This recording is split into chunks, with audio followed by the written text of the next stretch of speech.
వెన్నుపోటు గొడ్డలి వేటుకు పేటెంట్ దారుడని జగన్ రెడ్డి ధర్నాలకు పిలుపునివ్వడం హాస్యాస్పదంగా ఉందని కాకినాడ రూరల్ నియోజకవర్గ టీడీపీ కోఆర్డినేటర్ మాజీ ఎమ్మెల్యే పిల్లి అనంతలక్ష్మి సత్యనారాయణమూర్తులు పేర్కొన్నారు.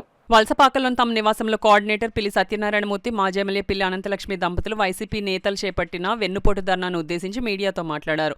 ఈ సమావేశంలో టీడీపీ నాయకులు కాళా శ్రీనివాస్, పంపన బుజ్జి, దాసరి సత్యబాబు తదితరులు పాల్గొన్నారు. ఎంతవరకు రేపు ఆ కార్యక్రమం చేయటం సమంజసం ఒకసారి చూస్తే,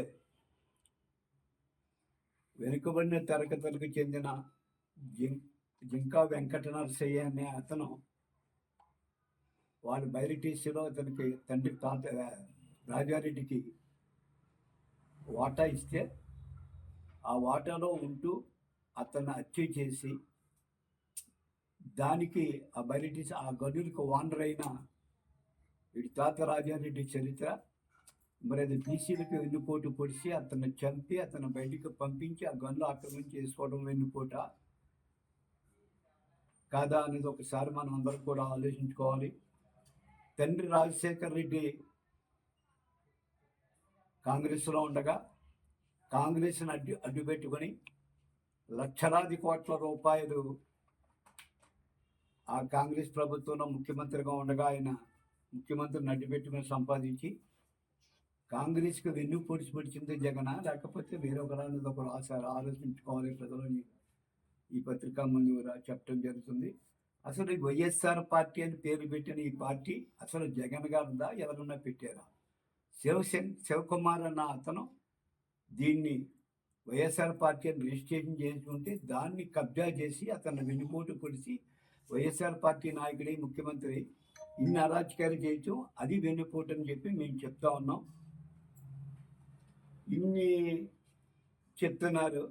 సొంత బాబాయిని బొద్దాల మీద ఎక్కించుకుని తిప్పిన సొంత బాబాయిని గొడ్డల వేటితోటి చంపి హార్ట్ అటాక్ అని చెప్పి బాబాయినే చంపి వెన్నుపోటు పొడిచింది వాళ్ళ కుటుంబానికి అతనా జగన్ గారా లేదా వేరొకరు ఎవరన్నా చేశారో ఒకసారి ఆలోచించుకోవాలి. అలాగే తల్లిని కానీ చెల్లిని కానీ ఆస్తిలో కానీ ఏట్లని వాటా లేకుండా వాళ్ళందరినీ కూడా దూరంగా పెట్టడం, వాళ్ళకి వెన్నుపోటు పడించడం, తండ్రికి చెల్లికి వెన్నుపోటు పొడిచిన వాడు జగన్ అని చెప్పి ఈ సభముఖం మేము అందరికీ కూడా తెలియజేస్తున్నాం. మద్యపానం విషయం అయితేనేమి, మెగా డిఎస్ఏ విషయంలో అయితేనేమి మద్యపానం అమలు జరుగుతానని చెప్పి దొంగలకి రమ్మి పేద ప్రజానికానికి వెన్నుపోటు పొడిచాడు. అలాగే ఈ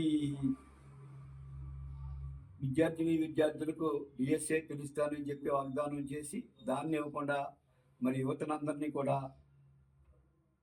వెన్నుపోటు పొడిచాడు. అంతా ఎందుకు 5 రూపాయలకి అన్నం పెట్టి అన్నా క్యాంటీన్లు మరి రద్దు చేసి దాన్ని అమలు జరపకుండా మరి పేద బలహీన వర్గాల ఆకలితో అలమటించే వాళ్ళందరికీ కూడా వెన్నుపోటు పట్టడం జరిగింది.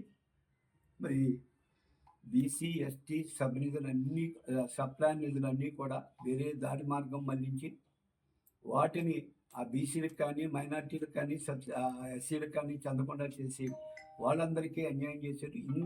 ఎన్ని కోట్లు పొడిచిన ఈయన రేపు 4వ తేదీన ఎన్నుపోటు దినంగా పరిగణించి రేపు నిరాహార దీక్షలు చేస్తాం ఆఫీసుల ముందు ఓడలలో నేను చెప్పడం ఎంతవరకు కరెక్టో ఆలోచించాలి. ఇది చూస్తే చాలా హాస్యాస్పదంగా ఉంది.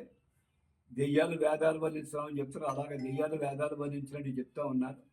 ఏది ఏమైనా కుటుంబ ప్రభుత్వం వచ్చిన తర్వాత మెగా డిఎస్ఏని అమలు జరిపాం ఖచ్చితంగా కూడా. పెన్షన్ 3,000 నుంచి 4,000 పెంచుతానన్నాం.